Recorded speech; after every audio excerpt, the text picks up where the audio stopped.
بسم اللہ الرحمن الرحیم۔ ہر سال قربانی سے کچھ پہلے اس طرح کے سوالات کیے جاتے رہے ہیں۔ اس سال بھی ابھی سے اس طرح کے سوالات مختلف حلقوں سے آنے لگے ہیں۔ ایسا معلوم ہوتا ہے کہ تمام رفاہی کام و خدمت خلق کے تمام کام قربانی کی وجہ سے رکے ہوئے ہیں۔ اگر قربانی کسی سال تمام لوگ متفقہ طور سے نہ کریں تو خدمت خلق کے کام بہت زوردار انداز سے ہونے لگیں گے اور ہزاروں لاکھوں افراد اس سے فائدہ اٹھائیں گے۔ حالانکہ سوچنے کا یہ انداز صحیح نہیں ہے۔ اسلام نے انفاق کی ترغیب دی ہے، خدمت خلق پر اکسایا ہے، ابھارا ہے، دوسرے انسانوں کے کام آنے کی مختلف صورتیں بیان کی ہیں۔ قربانی کر کے بھی وہ کام انجام دیے جا سکتے ہیں، اور جو لوگ قربانی نہیں کرتے ہیں اگر ان کے اندر دوسرے انسانوں کی خدمت کا جذبہ نہ پایا جائے تو ظاہر ہے کہ رفاہی کام انجام نہیں دیے جا سکتے۔ دین میں جتنے احکام دیے گئے ہیں وہ بذات ہی مطلوب ہیں، کوئی دوسرا عمل اس کا بدل نہیں ہو سکتا۔ قربانی کا حکم قرآن اور سنت سے ثابت ہے۔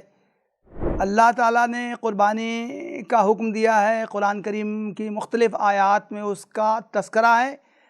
اللہ کے رسول صلی اللہ علیہ وسلم نے ہجرت مدینہ کے بعد 10 سال آپ رہے، ہر سال آپ نے پابندی سے قربانی کی، صحابہ کرام کو قربانی کا حکم دیا۔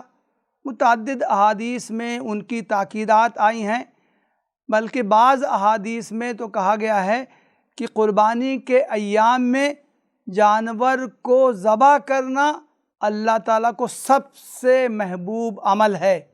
تو گویا کہ دین میں قربانی کے عمل کو ایک محبوب ترین عمل قرار دیا گیا ہے، اس کی تاکیدات آئی ہیں۔ اللہ کے رسول صلی اللہ علیہ وسلم نے اس کا حکم دیا ہے، آپ نے خود اس پر عمل کر کے دکھایا ہے، اس لیے قربانی واجب ہے۔ بعض علماء اس کو سنت قرار دیتے ہیں، لیکن امت کا اتفاق ہے کہ قربانی کرنا صاحب حیثیت لوگوں کے لیے ضروری ہے۔ کوئی عمل عام حالات میں قربانی کا بدل نہیں ہو سکتا، اس لیے یہ بات کہنا کہ قربانی کی روح ہے کہ دوسرے انسانوں کو فائدہ ہو، اس بنا پر قربانی کا عمل ترک کر دیا جائے اور اس پر جو خطیر رقم پوری دنیا کے مسلمانوں کے ذریعے قربانی کی صورت میں ختم ہوتی ہے اس رقم کو رفاہی کاموں میں خرچ کیا جائے، یہ بات بالکل غلط ہے، غیر شرعی ہے، غیر عقلی ہے۔